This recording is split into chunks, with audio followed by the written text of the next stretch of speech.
నమస్కారం అండి. ఈరోజు వీడియోలో మనం చాలా ఇంపార్టెంట్ టాపిక్ గురించి మాట్లాడబోతున్నాం. అది ఏంటి అంటే term insurance and life insurance. మీ ఫ్యామిలీకి సేఫ్టీ కావాలి అంటే ఏ ఇన్సూరెన్స్ బెటర్?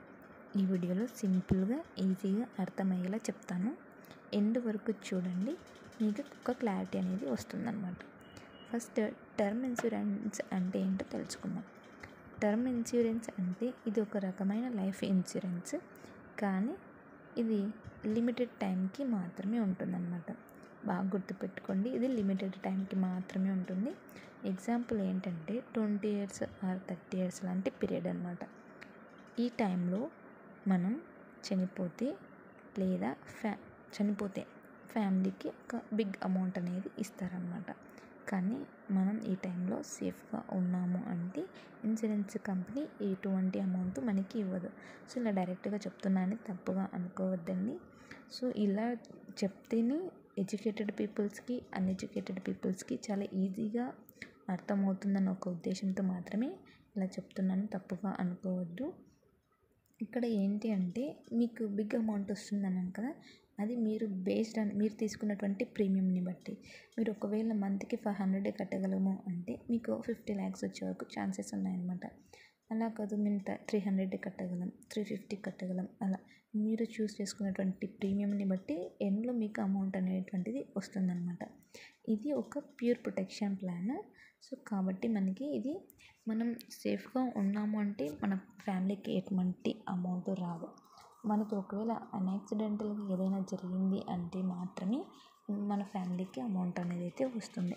ఎగ్జాంపుల్, ఇప్పుడు రవి అనే ఒక అతను 30 years ఏజ్లో 50 lakhs టర్మ్ ఇన్సూరెన్స్ తీసుకున్నాడు అనుకుంటే 30 yearsకి ఆయనకి 55 yearsలో ఒకవేళ చనిపోయాడు అనుకుంటే ఫ్యామిలీకి 50 lakhs అనేది ఇస్తారనమాట. అలా ఒకవేళ తను ఒక 4 or 5 years కట్టి ఒకవేళ యాక్సిడెంటల్గా ఏదైనా చనిపోయినా కూడా తనకి అమౌంట్ అయితే రిటర్న్ వస్తుందన్నమాట తనకి. సో బట్ అమౌంట్ అయితే మనం సేఫ్గా ఉన్నామంటే ఎటువంటి అమౌంట్ రిటర్న్ రాదు. యాక్సిడెంటల్గా మనకి ఏదైనా అయితేనే మన ఫ్యామిలీ సేఫ్గా ఉంటుంది అంతే. అలాగే లైఫ్ ఇన్సూరెన్స్ అంటే ఏంటి అంటే ఇది కూడా మనం చనిపోయిన తర్వాత ఫ్యామిలీకి మనీ ఇస్తుందన్నమాట. కానీ ఇది టర్మ్ ఇన్సూరెన్స్ కన్నా ఎక్కువ కవరేజ్ ఉంటుంది. అంటే మనం చనిపోయినా కూడా మెచ్యూరిటీ తర్వాత మనకి మనీ అనేది ఇస్తారనమాట. అంటే ఇన్వెస్ట్మెంట్ ఉంటుంది ప్లస్ ప్రొటెక్షన్ రెండూ ఉంటాయి. ఇక్కడ మనకి ఎండ్లో మనీ బ్యాక్ అనేది వస్తుంది ఖచ్చితంగా. బట్ ప్రీమియం డబ్బులు అనేది మనకి చాలా ఎక్కువగా ఉంటుంది ఇందులో. ఫర్ ఎగ్జాంపుల్, మనం టర్మ్ ఇన్సూరెన్స్లో 500 పే చేసాము అనుకోండి మంత్కి, లైఫ్ ఇన్సూరెన్స్లో 1000 పే చేయాలన్నమాట. అలా ఉంటుంది. ఎగ్జాంపుల్కి ఒక గీత అనే ఒక అమ్మాయి 30 yearsలో లైఫ్ ఇన్సూరెన్స్ తీసుకుందాం అనుకుందాం 20 yearsకి. అప్పుడు ఆ అమ్మాయికి 20 years తర్వాత తన లైఫ్లో ఏమైనా జరిగినా జరగకపోయినా తనకి 10 lakhs అమౌంట్ అయితే వస్తుంది. అది కూడా తను తీసుకున్నటువంటి ప్రీమియంని బట్టి తనకి ఎండ్లో ఎంత అమౌంట్ రావాలో అంత అమౌంట్ అయితే వస్తుందన్నమాట. సో ఇక్కడ మనకి టర్మ్ ఇన్సూరెన్స్లో ప్రీమియం అనేది తక్కువగా ఉంటుంది, లైఫ్ ఇన్సూరెన్స్లో ప్రీమియం అనేది ఎక్కువగా ఉంటుంది. చెప్పాను కదండి, టర్మ్ ఇన్సూరెన్స్లో మనం 500 పే చేస్తే ఇక్కడ లైఫ్ ఇన్సూరెన్స్లో మంత్కి 1000 పే చేయాలన్నమాట. సో అలా ఉంటుంది. ఇక్కడ మనకి టర్మ్ ఇన్సూరెన్స్లో చనిపోతే మాత్రమే మనీ అనేది వస్తుంది అండ్ లైఫ్ ఇన్సూరెన్స్లో మనీ బ్యాక్ ఉంటుంది. అలాగే అంటే చనిపోయినా మనకు అమౌంట్ వస్తుంది, అలాగే సేఫ్గా ఉన్న అమౌంట్ వస్తుంది. బట్ రెండిటికి సేమ్ అమౌంట్ అయితే రాదండి. చనిపోయిన దానికి డిఫరెంట్ అమౌంట్ వస్తుంది, ఒకవేళ సేఫ్గా ఉన్నాము అంటే దానికి డిఫరెంట్ అమౌంట్ వస్తుంది. ఒకవేళ మీరు టర్మ్ ఇన్సూరెన్స్లోనే మీరు మనీ బ్యాక్ వచ్చేలా మీరు అంటే ఇన్వెస్ట్మెంట్స్ కూడా యాడ్ చేసుకోవాలి అనుకుంటే అందుకు వేరే ఇన్వెస్ట్మెంట్స్ ఉన్నాయి. నేను అవి కూడా మీకు క్లియర్గా ఎక్స్ప్లెయిన్ చేస్తాను. అలాగే ఈ యొక్క టర్మ్ ఇన్సూరెన్స్ యొక్క పర్పస్ ఏంటంటే ప్యూర్ ప్రొటెక్షన్. అలాగే లైఫ్ ఇన్సూరెన్స్ యొక్క పర్పస్ ఏంటి అంటే ప్రొటెక్షన్ ప్లస్ ఇన్వెస్ట్మెంట్. సో ఇక్కడ టర్మ్లో మనకి హై కవరేజ్ అనేది ఉంటుంది, లెస్ ప్రైస్కి, తక్కువ ప్రైస్కి. అలాగే లైఫ్ ఇన్సూరెన్స్లో కవరేజ్ తక్కువ, ప్రైస్ అనేది ఎక్కువగా ఉంటుందన్నమాట. ఇక్కడ మెయిన్ ఏం చెప్తున్నా అంటే ఒకవేళ మీరు టర్మ్ ఇన్సూరెన్స్ చూస్ చేసుకోవాలా లేకపోతే లైఫ్ ఇన్సూరెన్స్ చూస్ చేసుకోవాలా అంటే దానికి మీ యొక్క ఇన్కమ్ని, మీకున్నటువంటి గోల్స్ని, మీకున్నటువంటి అవసరాల మీద డిపెండ్ అయి ఉంటుందన్నమాట. ఇక్కడ లో ఇన్కమ్ ఉంది అనుకుంటే టర్మ్ ఇన్సూరెన్స్ బెటర్ అండి. చీప్గా ఉంటుంది, మనకి హై కవరేజ్ అనేది వస్తుంది. ఫర్ ఎగ్జాంపుల్ 500 మంత్ పే చేస్తే మీకు 50 lakhs అనేది వస్తుందన్నమాట. అలా మీరు తీసుకున్నటువంటి ప్రీమియంని బట్టి మీకు హై కవరేజ్ అనేది మీకు రిసీవ్ అవుతుంది.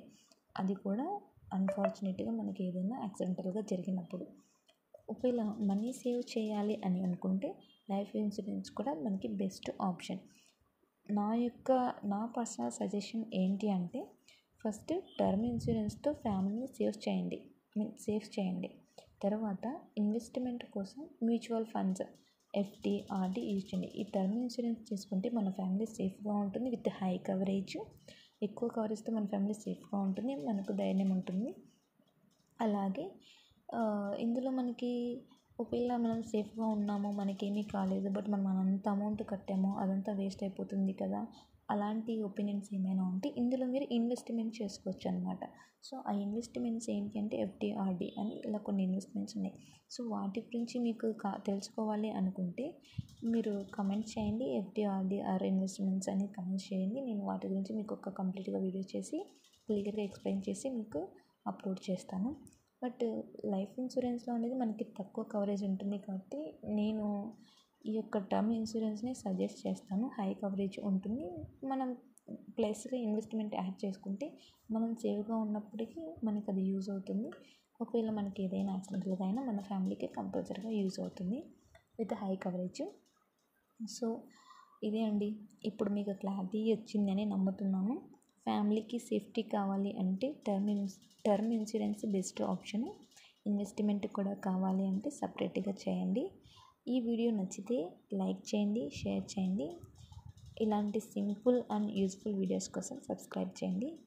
మీ ఫ్యూచర్ సేఫ్ చేయడం మీ చేతుల్లోనే ఉంది.